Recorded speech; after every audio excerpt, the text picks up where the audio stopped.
Okay guys, so in this presentation we're going to go over the fundamentals of tapering and peaking for performance. We're going to talk about what we mean by tapering and peaking, why we implement this strategy into our training, and then how can we best apply this practically for our athletes.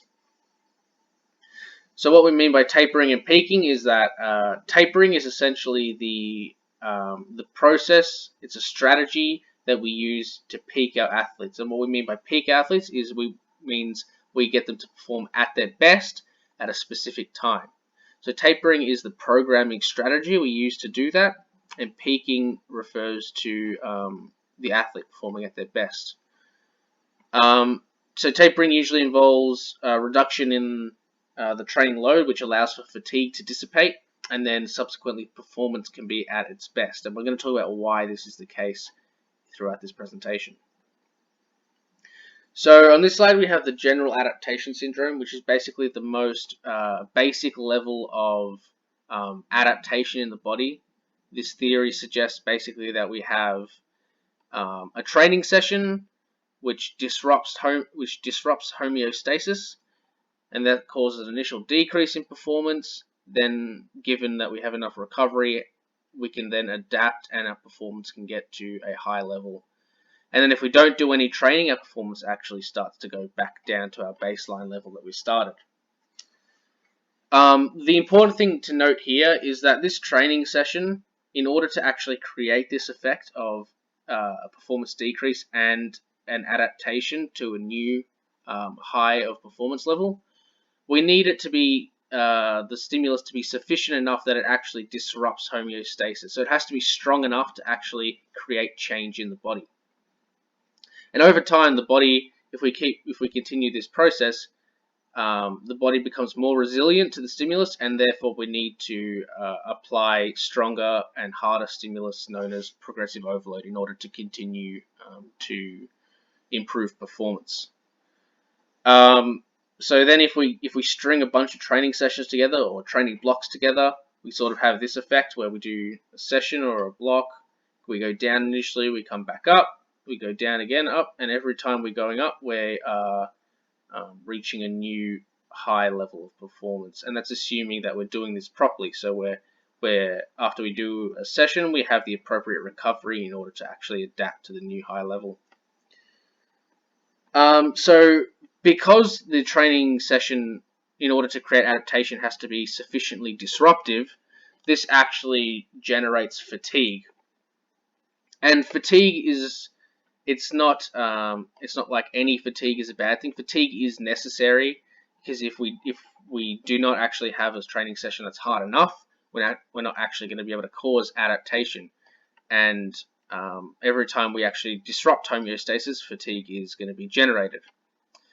So fatigue can and / will be accumulated, which hinders performance. And I wrote here can / will because it doesn't have to if the training session is really easy.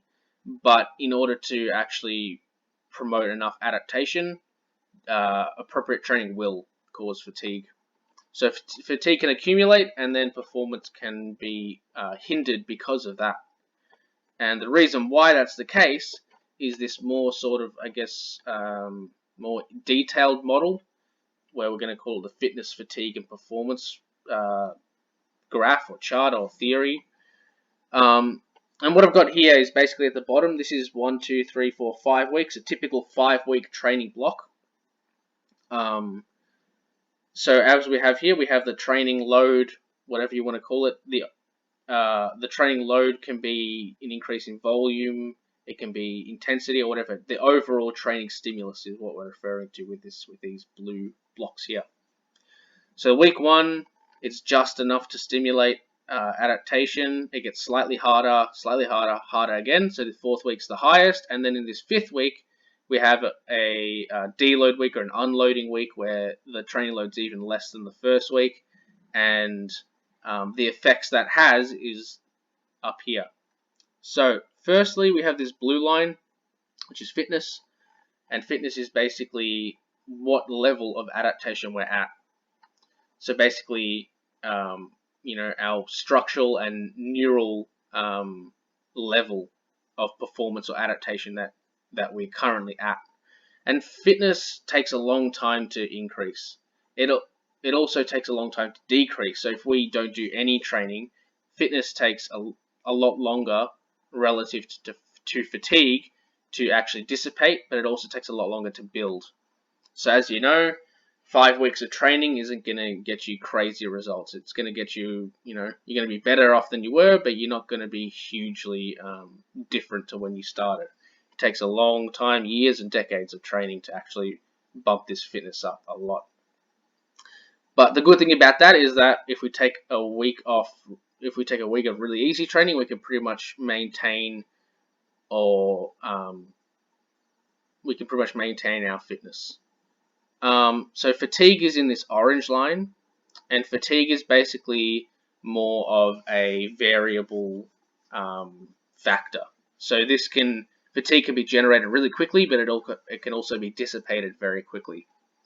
So when we go through this training block, week 1, we're not very fatigued. Week 2, we're accumulating fatigue, more fatigue, and our fatigue's going to peak here. And then when we take an unloading week, fatigue can actually drop off really quickly, whereas fitness sort of stays where it's at. And basically, in this grey line, then we have performance. So performance is going to be basically a product or a sum of fitness and fatigue. So it's going to be basically fitness minus fatigue. So when we actually go through the training block, our performance, depending on the level, assuming probably a really advanced athlete, is probably going to actually go down if we're doing this properly. If we're presenting overload for 4 weeks in a row and it's sufficiently stimulative, our performance is likely to actually go down by the end of the block, just because we've accumulated so much fatigue. It's not like we're actually less advanced because our fitness is still going up. It's just that our fatigue is masking this performance. So then when we take this unloading week, we can have a really quick drop off in fatigue with a maintenance of fitness, which means that our performance actually peaks at this point here. So this is where our performance is going to be at our highest. And that's the basis of tapering. So practically, how do we apply this?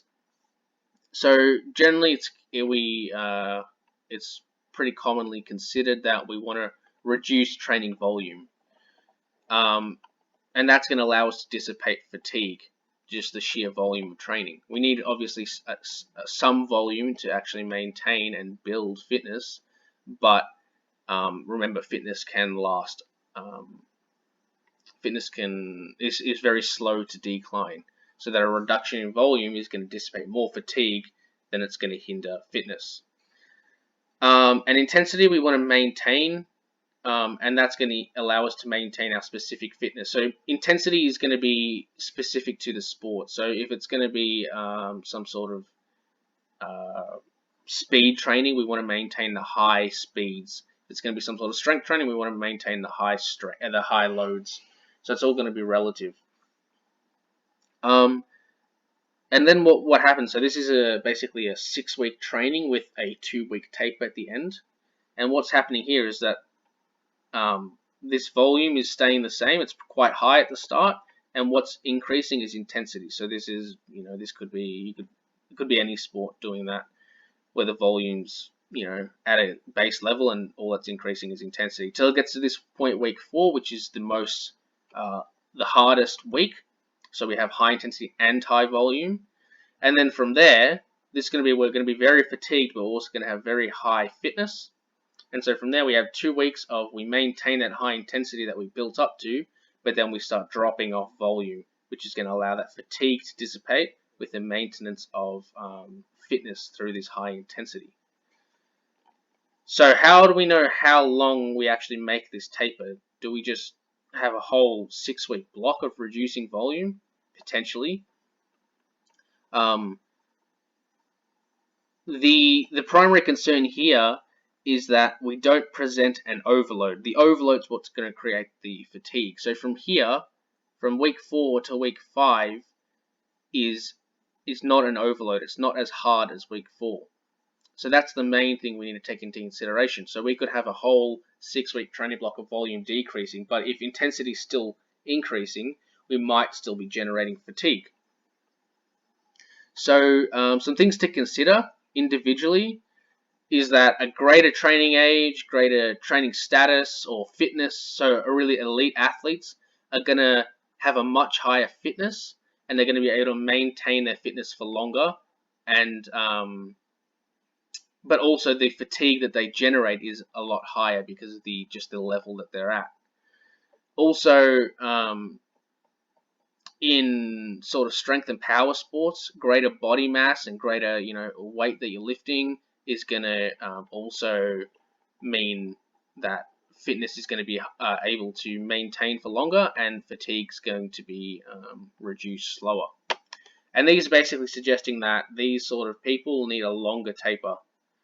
So if we take into consideration here 2 power lifters, this Ray Williams is probably about, I don't know, 150 kilos.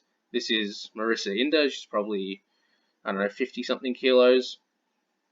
They're both very high level lifters, but just because of the sheer amount of load that Ray can lift, then, and the amount of muscle he has in his body weight and all that, he's going to dissipate fatigue slower, and also going to be able to maintain fitness for longer than Marissa here, even though they're both high level lifters.